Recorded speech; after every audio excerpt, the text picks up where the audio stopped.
Hello and welcome to Cognitive Psychology Lesson 5, Forgetting. So this is one of the most interesting topics in cognitive psychology because it affects all of us quite deeply. One of the main issues with having a memory system that is constructed the way ours is that we actually forget a vast amount of information. Our memory system, like all of our physical attributes, has evolved through natural selection, and as a result, it's evolved to promote survival in our ancient environments that we used to live in, so the savannah. Therefore, holding vast quantities of psychology knowledge isn't really that easy to do because that would not have aided our survival in the past. Whereas highly emotional experiences tend to be remembered very quickly and are forgotten often, rarely, because they would have helped our ancestors survive. So, in some ways, our memory system feels very flawed because of the functions for which it actually evolved. Some questions from the guide notes, and these will be the basis of the start of the next lesson, so make sure you can answer each of these. All will be found in the guide notes and in the video. Please do read the guide notes now if you haven't done so already. Questions in the margin, and you may well find that some of those questions are answered in this presentation. So, the first theory then you've come across in your guide notes is something called interference theory. Interference is when two things interfere with each other, and as a result, information is lost. If you've ever copied a file onto a computer, or I should say renamed a file, if there's already an existing file, it creates a conflict. They interfere. In other words, the two systems, the two documents, the two images, they're too similar, and the system can't cope. So the types of interference we have are proactive and retroactive. This is proactive interference, and proactive interference is where old information interferes with new, and I use the mnemonic point. What that means is information that is already stored in your long-term memory interferes with incoming information. An example I use is that when someone gets married, they change their name. The woman often changes her name, but you may still remember the maiden name, and that may interfere. Equally, if you get a new partner, you may call them by your old partner's name, which is obviously very taboo. And then we have retroactive interference. This is where incoming information interferes with old. So this is a new overwriting the old, as it were. And this could be where you call your ex-partner by your current partner's name, or maybe you see your ex-partner and use a pet name for them that you used to use. Essentially, the new information is interfering with the old information. So, two theories of interference. In the first theory, in proactive interference, it's long-term memory that's interfering with short-term memory. In the second case, it's the other way around. It's short-term memory often that's interfering with our established knowledge in long-term memory and preventing retrieval. Interference theory. Another theory for why we forget is called trace decay theory. Now, this is a natural form of forgetting. Essentially, information decays over time, and you know how the neural network that is our brain is pretty much constructed. Your knowledge is represented by interconnecting neurons, potentially. And those neurons will sometimes shrivel, they'll die, the connections will be broken. And if any neural pathway is not used, it will gradually atrophy. A bit like a muscle will get weaker if you don't use it. And eventually, it will prune. And if it does prune, then that network that represents that bit of information may be lost. We've all had this experience of what we think is trace decay, where over time information has just been lost. We used to know it, we don't know it anymore. This is only one theory, and it's when we get to Q retrieval, we'll see that there is a slightly more optimistic and alternative explanation for this. In short-term memory, trace decay is very apparent. When you prevent rehearsal and you ask someone to remember something, the memory of that particular piece of information decays rapidly within 18 to 30 seconds. In sensory registers, especially the iconic store, it is even more rapid than that. So trace decay, it certainly occurs in sensory register. We're pretty sure it's one of the mechanisms in short-term memory, and it may occur in long-term memory. We're still a bit fuzzy on that, and we'll see why in a minute. In short-term memory, there's another system responsible for forgetting, which is called displacement. To displace something, you're pushing it out of the way. So here we have some items coming into our short-term memory. And we've reached our capacity. Let's imagine our capacity in this case is 5. But we've shoved a sixth item in there, and look what happens. We lose the first item. So each time you add something new, it pushes something out. Imagine trying to get into a bed. You've got enough space for 6 people in the bed. One person gets in, someone else has to roll over. You know how the song goes.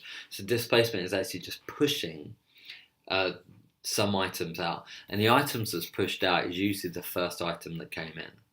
So the first item came in, it's the first one, first in, first out, and that's because the most recent item is often pushed. Cue retrieval failure. This is one of the most interesting theories of forgetting.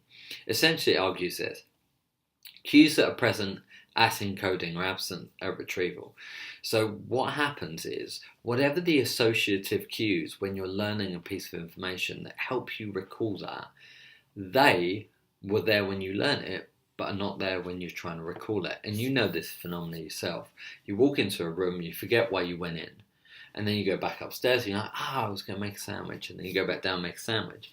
That is cue. When you're in your room, you felt hungry, and you associated the room and the hunger together. However, when you went downstairs and went to the kitchen, it became a problem because you'd forgotten why you actually went in there, because the cue wasn't there anymore. You go back to the room, the cue's established, you can remember it. This has huge implications for your exam. So there's 2 amazing studies which I think you'll really enjoy, so make sure you've read them in the guide notes.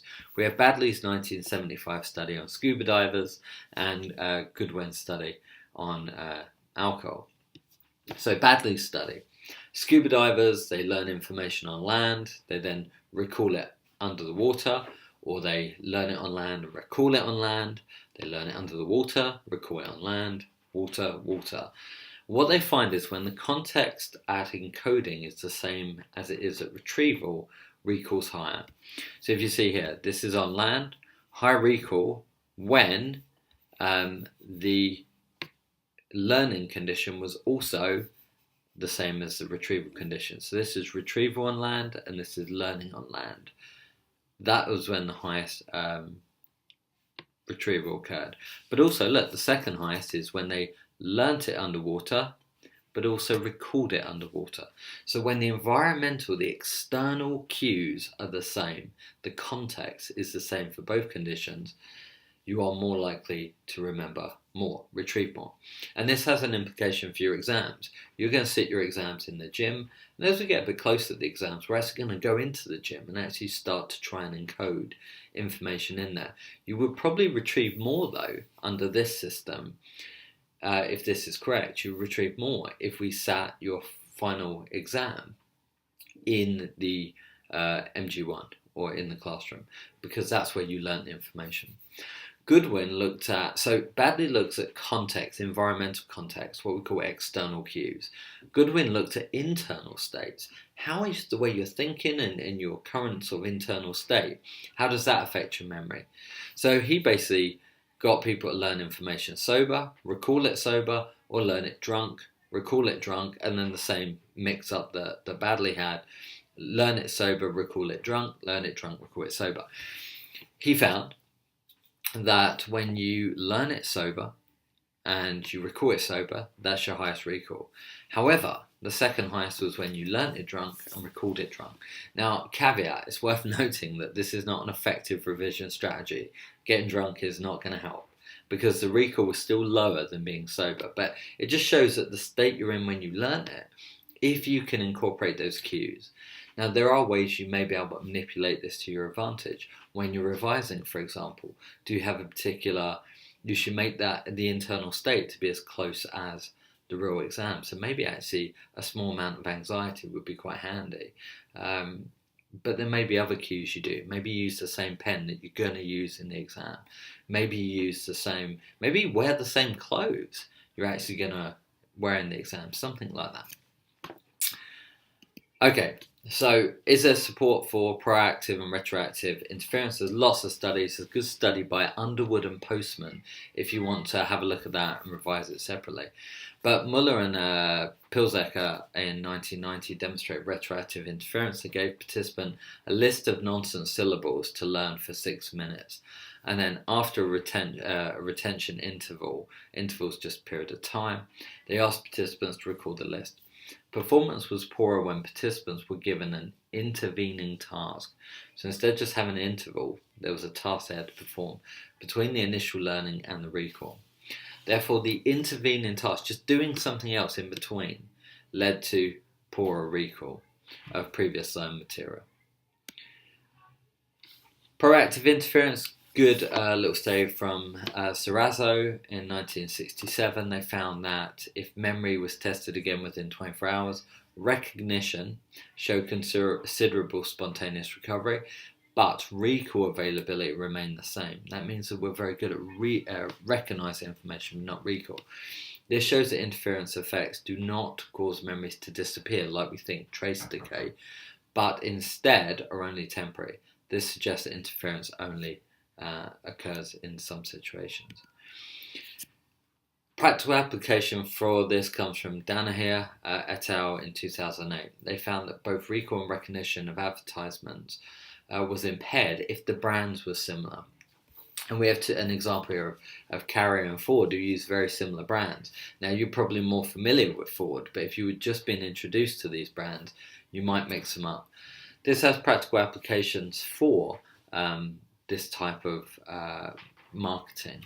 But there is another element, is that you can actually benefit from this. So Carrier's done this deliberately, because in long-term memory, brand recognition is actually a very important feature once it's established. So new brands can interfere with each other, but existing brands, you may want to copy them. This is how Aldi and Lidl do so well, is they have a product that's almost like every other leading product out there. So that's forgetting. As always, you know where I am. If you have any questions, please do email or come and find me. Otherwise, thank you very much for your time, and I will see you around.